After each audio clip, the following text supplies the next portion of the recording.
สบายดีทุกคนมื้อนี้เราจะมาคิดไล่ข้อที่9ของคำถามกวนๆเลขวิทยาลัยปีที่1ท้าวสมพระจันทร์ไปกู้เงินจากธนาคารการค้าต่างประเทศลาวจำนวน17 ล้านกีบ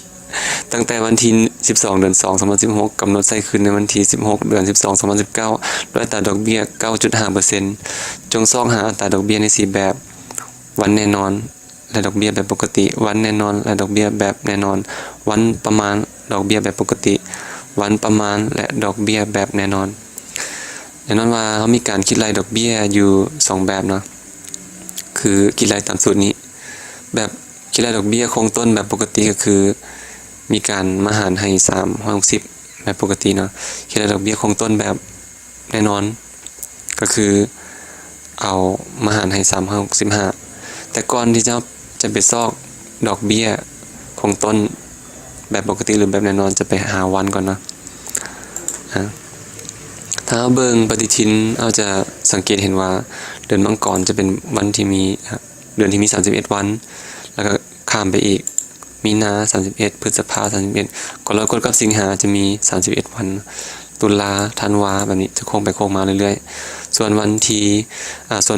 เดือนกุมภาจะมี28วันนะและทุกๆ4ปีจะเป็นปีอธิกวาลซึ่งมี29วันสำหรับเดือนกุมภาวิธีคิดรายเขาจะมาคิดรายแบบนี้เนาะคิดรายจำนวนวันแบบแน่นอนหาวันแบบประมาณกับหาวันแบบแน่นอนเขาฮู้ว่าวันเริ่มต้นมัน12เดือน2 2016และวันสิ้นสุดมัน16เดือน12 2019เราลองเบิ่งตารางในสังเกตเบิ่งนะว่าเราสังเกตเบิ่งปีก่อนก็ได้นะปี2016แต่ผ่านไป2เดือนแล้วเนาะแล้วก็ผ่านไปอีก12วันแล้วเพราะฉะนั้นแล้วถ้าเอา12วันนี่เอาวัน12วันมาตั้งมันอีกจากวันจะไปฮอดเดือน3เนาะเห็นบ่วันที่12เดือน2แล้วเนาะเกือบครึ่งเดือนของเดือนที่2แล้วเพราะฉะนั้นมันจะเข้าเดือนที่3แล้วเฮาก็ตั้งเดือน3รับไว้เลยแล้วก็ตั้งวันที่12ไว้อีกจากวันจะไปฮอดเดือน3เฮาก็เท่ากับแน่นอนว่าทุกๆวันทุกๆเดือนจะเป็น30วันสำหรับการคิดรายทั้ง2แบบลบให้12วันนี่อีก18วันจะฮอดเดือน3แล้วเนาะนี่คือสิ่งที่เราต้องการก็คือ18วันนี้เองและเมื่อฮอดเดือน3จริงๆอีกจักเดือนจังสิเข้า2017ก็แน่นอนว่าปีนึงมี12เดือนก็เอา12ไปลบให้3เดือน3เนาะอีก9เดือนนั่นเองหมายความว่าอีก18เดือนจะเข้าเดือน3อีก18วันจะเข้าเดือน3อีก9เดือนจะเข้า2017นี่ครับสิ่งที่เราต้องการคือ18วันกับ9เดือนนี้เองและหลังจากนั้นเมื่อฮอด2019เนาะ2019กลายไป12เดือนนี่ก็เป็นปีกขวาเนาะอันนี้ยังอีก9เดือนก่อนสิฮอด2017อันนี้ผ่านไป12เดือนหลังจาก2019แล้วก็ผ่านไปอีก16วันอันนี้เหลืออีก18วันก่อนจะแล่นเข้าหาเดือน2017ทีนี้เราจะมาเบิ่งว่า2019กับ2017นี่มันผ่านไปจากปีนะก็เท่ากับ2019มันลบให้2017ก็จะได้เป็น2ปีและแน่นอนว่าเขาก็จะไปคูณให้วันเลยนะปีนึงมันมี360วันเขาจะคิดแบบนี้เลยคูณให้360วันเพราะว่าจะเป็นการคิดรายแบบวันแบบแน่นอนหรือว่าวันปกติก็จะตีเป็น360วันคือกันเนาะโดยบ่ได้สนใจว่าเดือน2มี18วันหรือเดือนอื่นๆมี31วันเนาะเขาเห็นว่ามี31วันหลายได้นี่ทีนี้เมื่อเราได้วันของปีละเดือนมานี่ก่อนที่จะฮอด2017นี่มัน9เดือนเนาะและกลาย2019ไปมัน12เดือนเอาเดือนมาบวกกันเนาะ9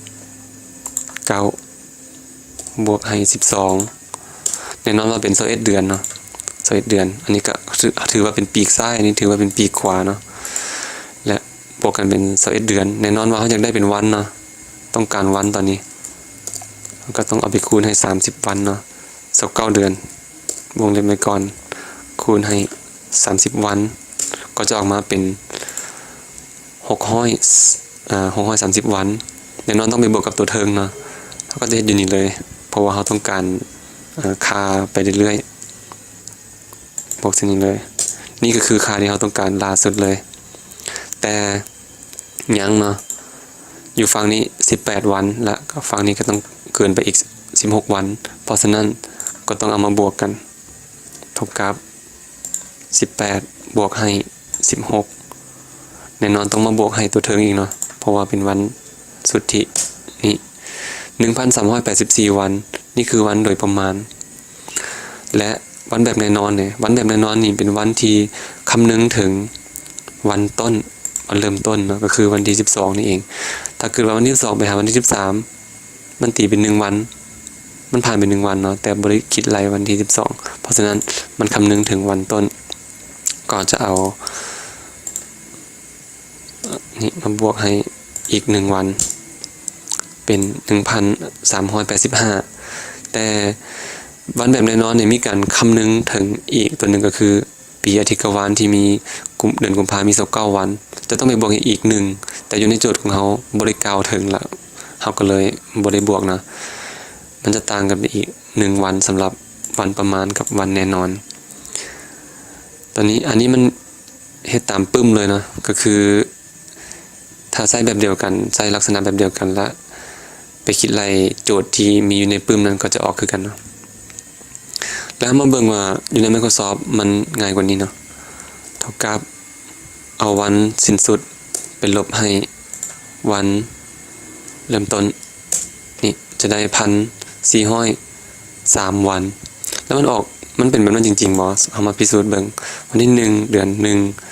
2017ถ้าเราลาก copy ลงไปเราก็จะเห็นว่าเป็นวันที่2เนาะทีนี้เราลองลบกันแบบเมื่อกี้นี้เอาวันล่าสุดเป็นลบให้วันต้นเขาเห็นว่าวันที่1มาฮอดวันที่2นี่ผ่านไป1วันแต่ถ้าเกิดว่าเป็นการเฮ็ดเวียกเนาะวันที่1เฮาก็เฮ็ดเวียกวันที่2เฮาก็เฮ็ดเวียกมันควรจะเป็น2วันบ่แม่นบ่แม่นบ่เพราะฉะนั้นแล้วถ้าเกิดว่าเขามาคิดให้เฮาเป็น1วันเฮาก็จะเสียค่าแรงไปละเนาะต้องมีการบวกให้1นี่ก็หมายความว่าวันที่1ก็เฮ็ดเวียกวันที่2ก็เฮ็ดเวียกมันจะต้องได้2วันเนาะถ้าเกิดว่าเฮามีการเปลี่ยนเป็นเดือนอื่นไปเรื่อยๆสมมุติว่าเดือน3สินี่มันก็จะบวกให้เลยว่าเฮ็ดเวียกไปแล้ว61วันนั่นเองทีนี้มองนี้ก็ต้องได้บวก1คือกันเนาะบวก1เป็น 1,404 วันนี่ก็คือคิดไล่ตามปฏิทินจริงๆเนาะที่มีอยู่ในระบบคอมพิวเตอร์มันได้หลายย้อนหยังได้หลายกว่าที่เราคิดมาเพราะว่า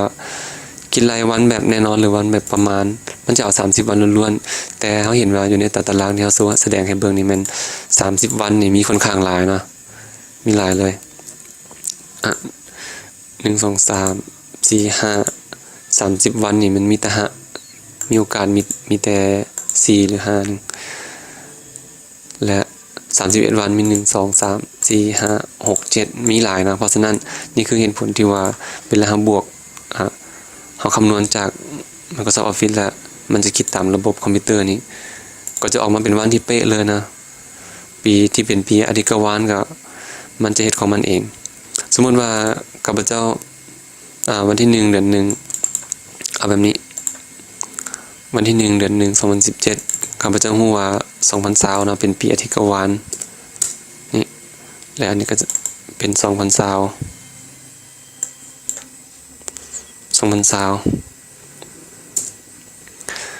และ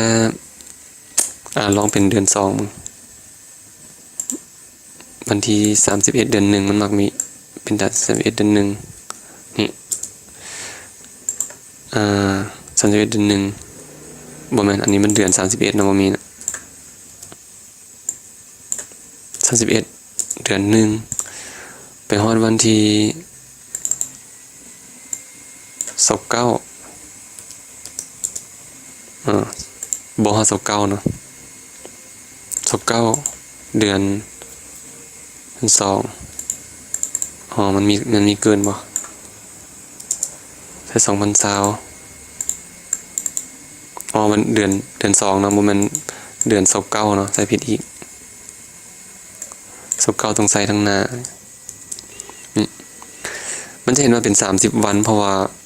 วันที่31มันก็นับเอาเพราะว่าเราใส่บวก1เข้าไปถ้าเกิดว่าเราใส่เป็น30เดย์มันก็จะแสดงข้อผิดพลาดนะเพราะว่าเดือน2ของปี2020บ่ฮอด30วันนั่นเอง29นี่หมายความว่าเมื่อเดือน2นี่มี29วันเป็นนับวันต้นนํเพราะว่าในสูตรของเราบวก1นํก็เลยกลายเป็น30วันมันจะฮู้ตัวของมันเองเนาะเพราะว่ามันจับเอาปฏิทินของระบบเราก็จะบ่ได้คิดอะไรแบบนี้และในเมื่อเราได้วันประมาณแล้วจะคลิกขวาแล้วก็ copy นะเอาไปใส่วันประมาณวันประมาณจะอยู่หลุมนี่เพสเลยนี่ก็วันประมาณก็เพสเลยเนาะและวันแบบแน่นอนคลิกขวา copy วันแบบแน่นอนนี่ paste ทีนี้เราจะเริ่มมาคิดไล่เลยเนาะเอาโจทย์เราขึ้นมาวันแน่นอนและดอกเบี้ยแบบปกติเขาจะเห็นว่าดอกเบี้ยแบบปกติดอกเบี้ยของต้นแบบปกติเราต้องการดอกเบี้ยตัวนี้และวันแน่นอนเราก็เอามาใส่แล้วนะเพราะฉะนั้นวันแน่นอนดอกเบี้ยแบบปกติก็เฮ็ดตามสูตรเลยเท่ากับP ก็คือเงินที่กูยืมมาคูณให้ 9.5% ไปคูณให้จำนวนวันแล้วมาหารให้360เนาะคิดดอกเบี้ยแบบปกติก็คือ360วันใน1ปีจะออกมาแบบนี้และในเมื่อกูยืมมาเท่านี้ธนาคารคิดดอกเบี้ยกับเราจะต้องส่งเงินต้นแล้วก็ส่งดอกเบี้ยนำเนาะฉะนั้นเราจะเอามาบวกกันบวกให้ดอกเบี้ยที่ต้องส่งเป็นเท่านี้เราสามารถ copy ได้เนาะเพราะว่าเป็นวันที่แน่นอนอยู่นี่ copy มันเลยจังได๋ตัวนี้นี่แม่นดอกเบี้ยแบบแน่นอนเพราะฉะนั้นแล้วนี่ดอกเบี้ยแบบแน่นอนมันจะต้องไปหารให้65เนาะ365นั่นเองเราสามารถ copy ไปใส่ตัวลุม